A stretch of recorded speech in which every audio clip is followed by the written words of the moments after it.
teman-teman, kembali lagi di Mutlak dengan saya Brigita. Nah, tema hari ini cukup menarik nih. Temanya yaitu kreativitas menjadi peluang usaha bagi anak muda di era digital, khususnya di bidang fashion. Usaha bisnis saat ini sangat banyak sekali peminatnya. Bahkan anak muda pun menjalankannya, khususnya di bidang fashion. Fashion saat ini banyak sekali jenisnya. Ada Korean style, simple, casual, dan banyak lagi. Kreativitas menjadi salah satu peran penting dalam menjalankan usaha bisnis. Tapi bagaimana kreativitas dapat berkembang dan berubah menjadi ide bisnis?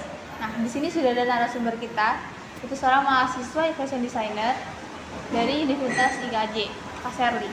Halo Kak Sherly. Halo. Kak Sherly ini sekarang semester berapa? Sekarang saya semester 5. Udah tahun ketiga ya. Kak Sherly kan memiliki usaha fashion untuk remaja. Nah, awal mulanya untuk kepikiran membuka usaha itu seperti apa, Kak? Awalnya saya melihat style remaja sekarang tuh udah beragam ya. Ada yang casual dan juga Korean style. Nah, saya terpikir gimana kalau style mereka kita buat jadi simple, tapi dengan hasil yang bagus. Kebetulan saya juga memiliki hobi mendesain baju. Dari referensi baju mereka dan desain yang saya pernah buat, saya coba menyatukannya dan saya jual. Dan ternyata hasilnya banyak peminatnya. Wah, kreatif sekali. Tapi bagaimana sih Kak kreativitas itu dapat berubah menjadi peluang usaha bagi Kakak? Kreativitas itu sebenarnya datang dari mana aja ya. Misalnya dari teman atau melihat hal di sekitar kita. Nah, pasti pernah kan terpikir gimana kalau dari hobi kita jadiin peluang usaha kita. Itu mungkin yang saya rasain. Tapi pernah nggak sih Kakak mengalami hambatan dalam menjalankan bisnis? Apalagi kan sekarang banyak ya owner-owner di online juga yang menjual hal yang serupa sama punya Kakak. Pasti pernah berat ya, merasa berat juga menjalaninya pasti pernah. Tapi balik lagi kita harus tetap semangat dan kita buat desain kita tuh berbeda dari owner-owner lainnya. Misalnya ditambah elemen-elemen yang menarik dan unik. Jadi beda ya sama yang owner-owner lainnya. Sekarang boleh nih Kak share tipsnya untuk anak muda yang ingin menjalankan usaha bisnis. Jangan pernah takut mencoba. Yang pertama, jangan pernah takut mencoba. Karena menurut saya usaha tidak akan mengkhianati hasil. Dan kalian yang ingin membuka usaha bisnis tetap semangat. Dan jangan lupa buat foto produk kalian semenarik mungkin. Karena itu akan menjadi salah satu cara pembeli untuk tertarik dengan produk kita. Wah, kreatif sekali ya. Dari kreativitas menjadi suatu ide untuk jualan. Sekarang kita ke fashion designer. Mari kita sambut Khalida. Hai. Halo Khalida. Halo. Gimana nih kabarnya Kak? Alhamdulillah baik banget dong. Kak, fashion remaja zaman sekarang kan sangat beragam ya. Betul Nah, banget. kalau menurut Kakak tuh gimana sih fashion remaja zaman sekarang? Fashion remaja zaman sekarang ini mereka lebih suka ke pakaian yang membuatnya nyaman, terus casual, dan seringkali memadukan elemen-elemen dari berbagai gaya seperti streetwear, athleisure, dan sedikit sentuhan retro gitu kan.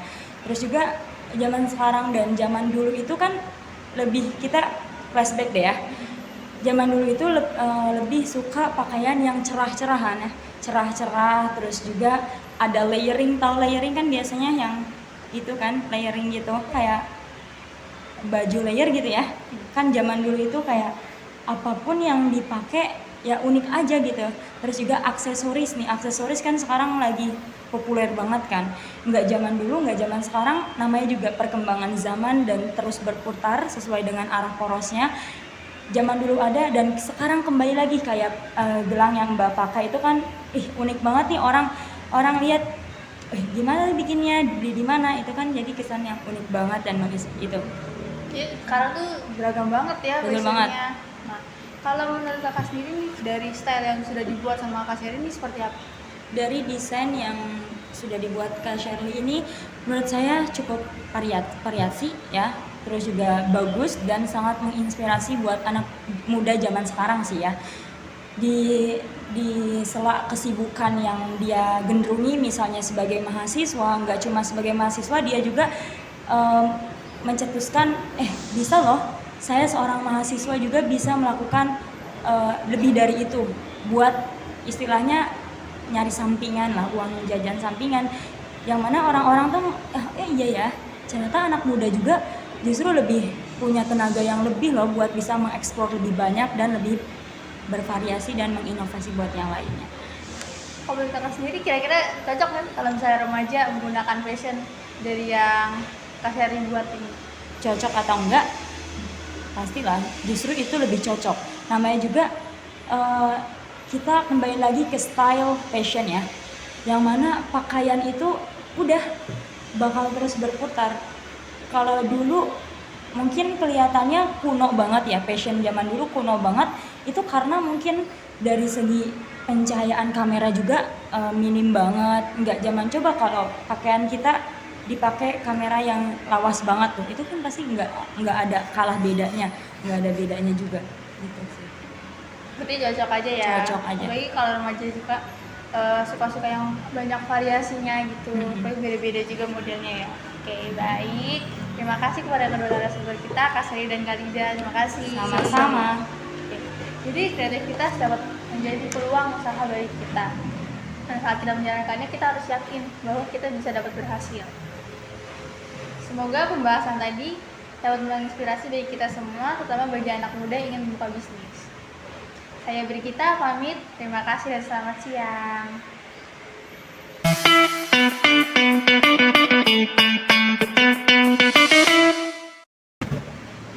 Hai, selamat sore. Kembali lagi di Ada Apa?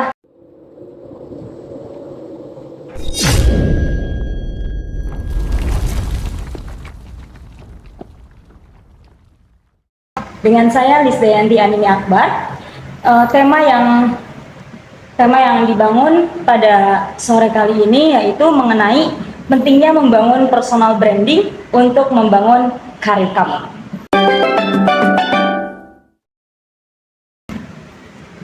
Kenalin, ini dua narasumber kita, yaitu Brigita Julia selaku pengusaha sekaligus owner dari Scarlett Whitening. Kemudian di sebelahnya di sini ada Shirley selaku pakar ilmu komunikasi. Dalam dunia bisnis, personal branding adalah proses membangun citra dan reputasi yang kuat bagi seseorang. Proses ini melibatkan penggunaan strategi dan elemen khusus yang membedakan seseorang dari yang lain, meningkatkan kesan, dan membangun kepercayaan dalam industri dan komunitas tertentu. Oke nih,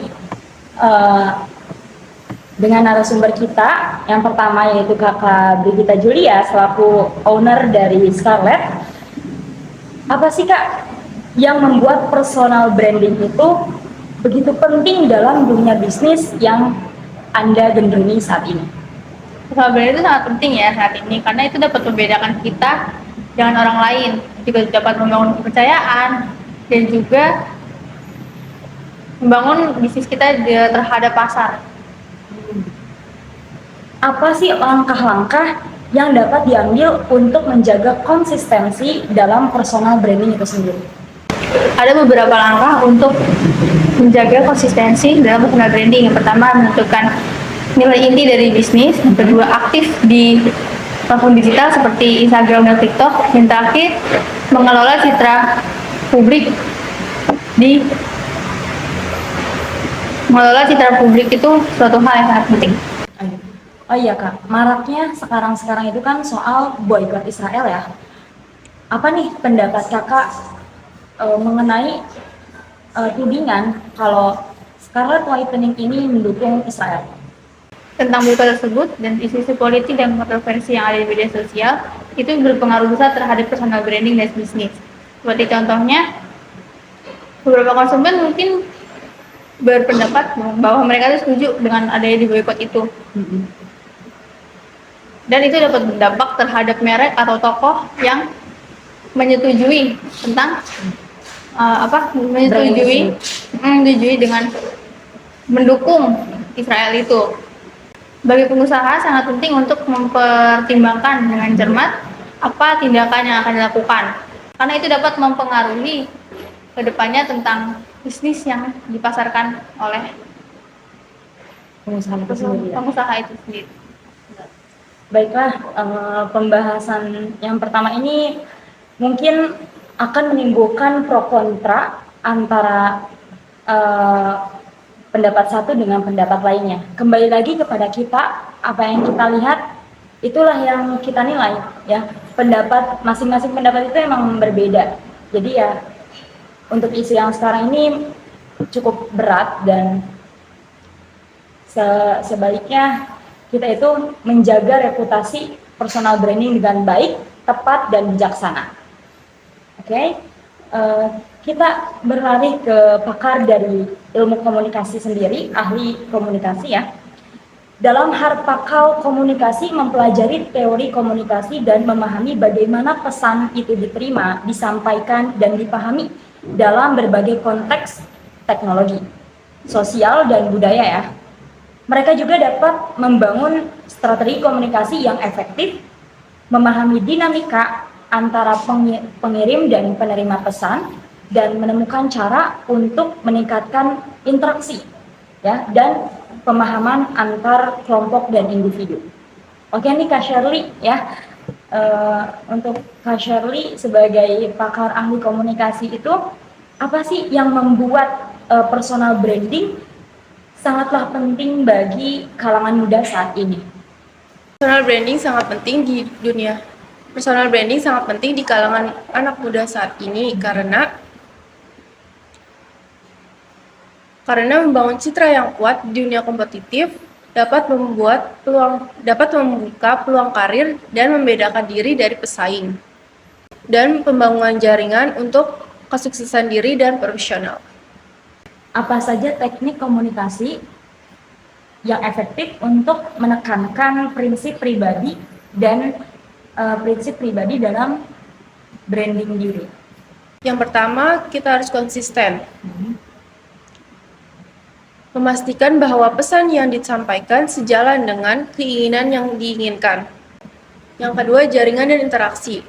Berinteraksi secara aktif dengan audiens. Yang ketiga, cerita personal, berbagi cerita dan pengalaman pribadi yang relevan. Mengapa memahami audiens penting untuk membangun personal branding dan bagaimana menyampaikan pesan yang relevan dan menarik bagi mereka?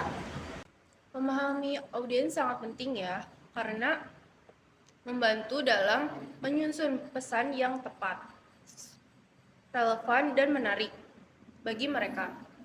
Penelitian preferensi, kebutuhan, dan minat audiens. Menyampaikan pesan yang menarik membutuhkan kemampuan untuk menyesuaikan konten, serta menggunakan narasi yang sesuai dengan audiens yang dituju. Oke, pembahasan sore ini sangat amat unik karena ini mengkolaborasikan antara pengusaha sekaligus pendapat dari pakar ahli komunikasi nih ya. Personal branding sangatlah penting bagi pengusaha muda ya di zaman sekarang. Apalagi perspektif antara satu dengan khayalak lainnya itu sangat berbeda ya. Makanya kita luruskan dengan menghadirkan pakar komunikasi yang tepat dan relevan ini menjadikan suatu arahan yang baik dan tidak keliru lah istilahnya. Oke. Semoga pembahasan kita pada sore kali ini menjadi suatu acuan dan batu loncatan buat teman-teman yang mau terjun di dunia bisnis saat muda ini. Selamat sore dan selamat jumpa. Ikuti terus segmen kita selanjutnya dan ada banyak hal-hal menarik yang bakal kita ungkit di sini. Sekian dari saya selaku host Lisdayanti Anini Akbar beserta narasumber kita. Tepuk tangan. Selamat sore dan selamat beristirahat.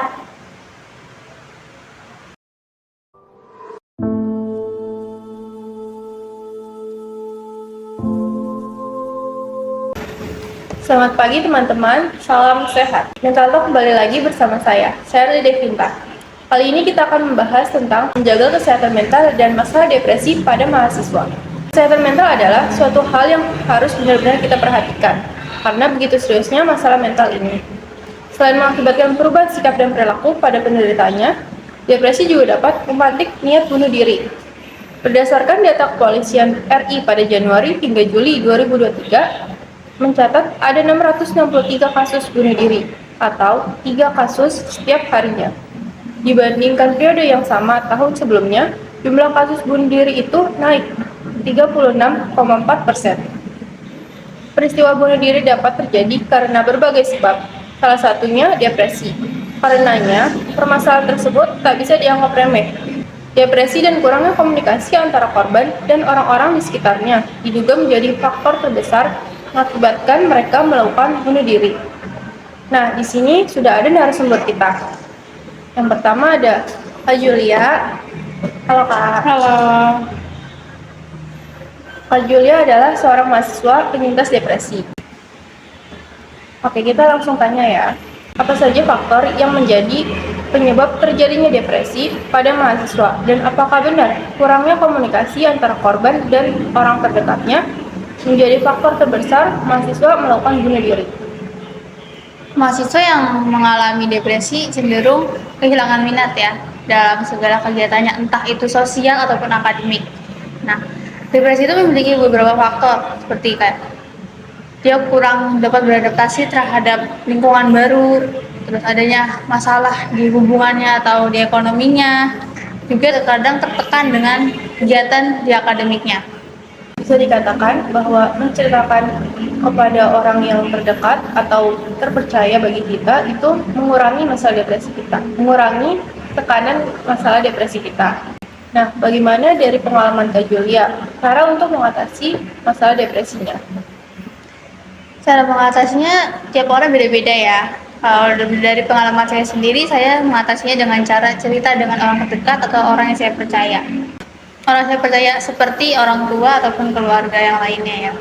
Nah, saya juga melakukan kegiatan yang bersifat positif, seperti mengikuti kegiatan yang di luar kampus, misalnya entah itu kegiatan sosial atau akademik lainnya yang dapat membantu saya gimana saya biar saya itu tidak merasa sendirian, dan saya merasa ada beberapa orang yang menemani saya. Jadi dengan begitu pikiran juga kita nggak sendirian nih, kita ada yang lain, kita bisa cerita kalau misalnya kita ada masalah. Baik, itu kan dari Kak Julia ya, sebagai mahasiswa penyintas depresi. Nah, sekarang kita mau tanya nih, pendapat dari pakar profesional psikolog. Kita panggil Kalida, silakan.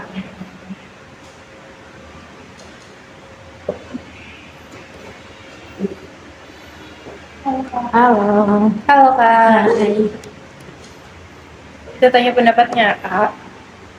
Tadi kan Kak Julia ya udah bilang menceritakan pengalamannya tentang mengatasi masalah depresinya. Nah, jika dari sudut pandang profesional ahli Kalida sebagai psikolog, apa saja faktor yang menjadi mahasiswa untuk melakukan bunuh diri?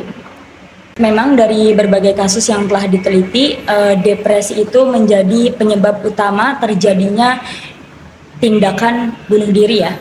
Terus juga kenapa sih tindakan bunuh diri itu menjadi penyebab utama? Karena kita sebagai mahasiswa, anak muda zaman sekarang, mereka tuh terlalu over lah menurut saya ya, terlalu over, yang mana mereka merasakan sesuatu pikiran yang berat, terus masalah yang berat, terus pikirannya tuh menjadi kacau gitu. Jadi mereka mikirnya negatif yang akhirnya timbullah putus asa buat hidup, buat melanjutkan ke arah kedepannya. Terus juga masa depan juga dia itu mikir kayak, aduh saya nggak punya masa depan nih, soalnya sekarang aja kayak gini.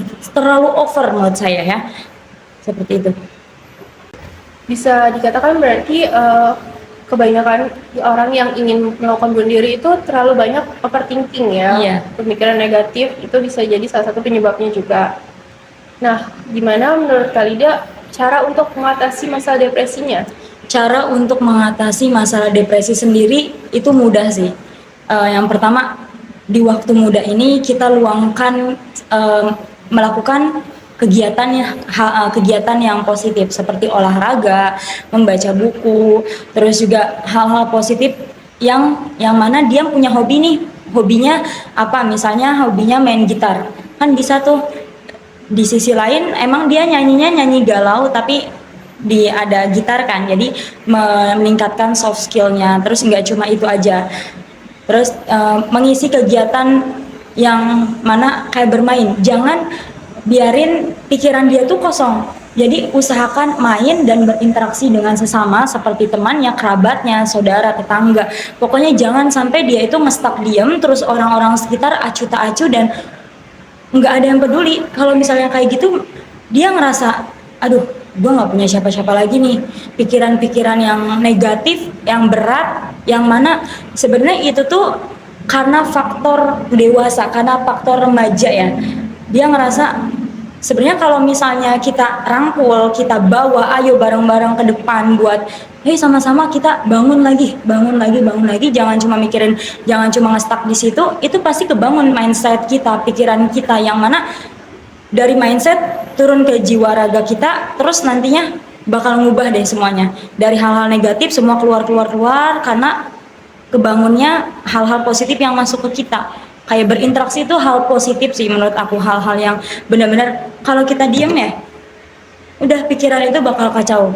Dengan adanya interaksi jadi kita sama-sama tukar pendapat. Menurut Anda gimana? Menurut Anda gimana? Jadi dia karena udah dewasa mempunyai critical thinking yang lebih up to date gitu, jadi mikir, oh iya ternyata masih ada ya orang-orang sekitar yang peduli sama kita, yang mau ngebangun kita, yang sama-sama ayo maju buat bisa bertahan hidup. Karena faktornya faktor bunuh diri itu udah bener-bener udah kandas di ujung, nggak tahu kemana-mana. Kalau kita biarin, nggak kita seret, nggak kita tarik, kita pasti dong dia bakal terjerumus dan masuk ke liang yang mana ngeberatin buat orang tuanya juga kan, ngeberatin buat orang tua, anak saya gimana kenapa nggak tahu, seperti itu. Jadi penting banget ya buat kita merawat kesehatan mental kita dan menghindari resiko terjadinya bunuh diri, terutama bagi mahasiswa yang sedang mengalami depresi. Sampai di sini Mental Talk kali ini, semoga pembahasan kita bermanfaat dan terima kasih juga untuk para narasumber kita. Sama-sama. Dan terima kasih untuk teman-teman Mental Talk. Sampai jumpa. Saya Sarah Devinta pamit undur diri. Terima kasih.